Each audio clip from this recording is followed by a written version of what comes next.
Hi, I'm Heather Sims, and I'm a real estate broker in the Dallas area. Today, I am talking about something that every homeowner in North Texas deals with, and that is foundation challenges.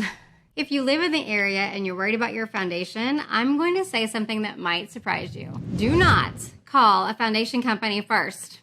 I know that sounds a little weird, but I promise you this could save you thousands of dollars and a lot of unnecessary stress. Foundation issues are a really big deal here in the North Texas area. We've got expansive clay soil, extreme heat, droughts, then sudden rain. So yes, cracks, movement, doors sticking, it happens. Honestly, almost every homeowner here is going to see something like that at some point. But what I see all the time is this. A homeowner notices that something feels off.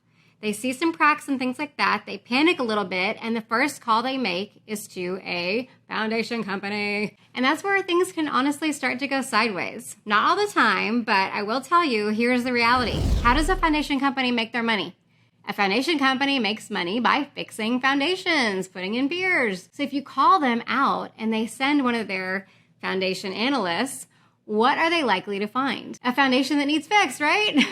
And don't get me wrong, I'm not saying those foundation analysts are bad people or anything like that, but their job when they come out to your house for the free foundation assessment is, more often than not, to recommend putting in piers. And sometimes those repairs are absolutely necessary, for sure, but sometimes they're not. And I actually had this happen at one of my listings a few years ago. We were under contract during the inspection period. The buyer brought in a foundation company without me knowing, which I would not have allowed, by the way, which we'll get into in a minute. That foundation company came back and recommended $11,000 worth of foundation work that they said needed to be done. My seller was like, oh my God, right?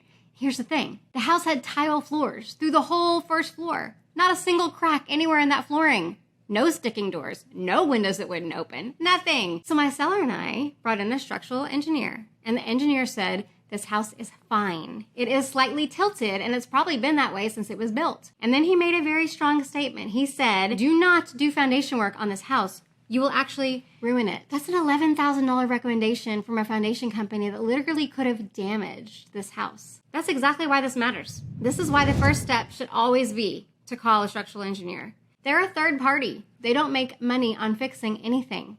Their job is simply to evaluate. Is there actually a problem? How serious is it? Does it need repair or not? And I see this over and over again.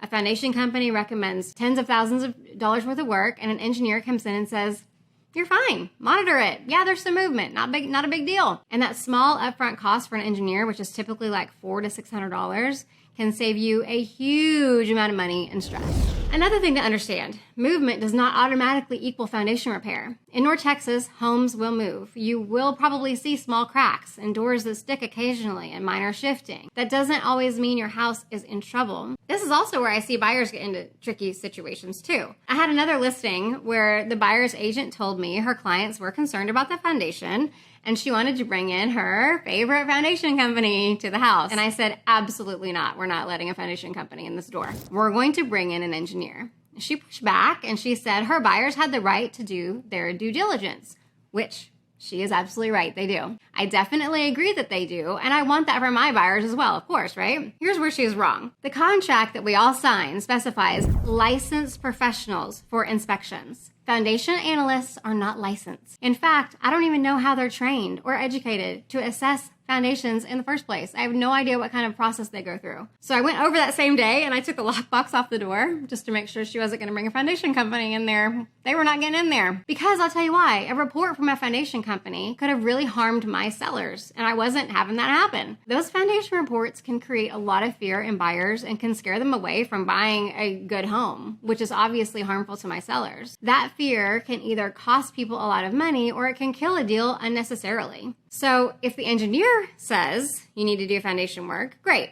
Now you move forward with a foundation company. You give them a call. You say, now I have a clear, unbiased report. So instead of asking a foundation company, what do I need? You're basically able to say, here's the engineer report. Please base your quote on this. That puts you in the driver's seat. Gives you more control, gets you accurate pricing and no crazy repairs that you don't need.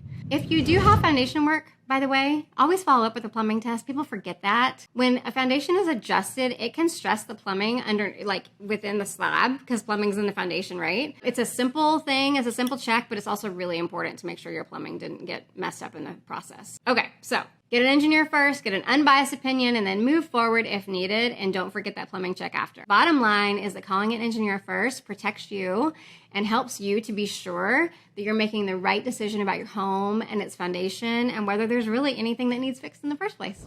And now, shameless plug here, if videos like this are helpful for you, I'd love for you to subscribe. I share new ones every week to help you navigate all things real estate a little more confidently. So I hope to see you next week on another edition of All Things Real Estate. Thank you for watching. Bye-bye. All things real estate and all things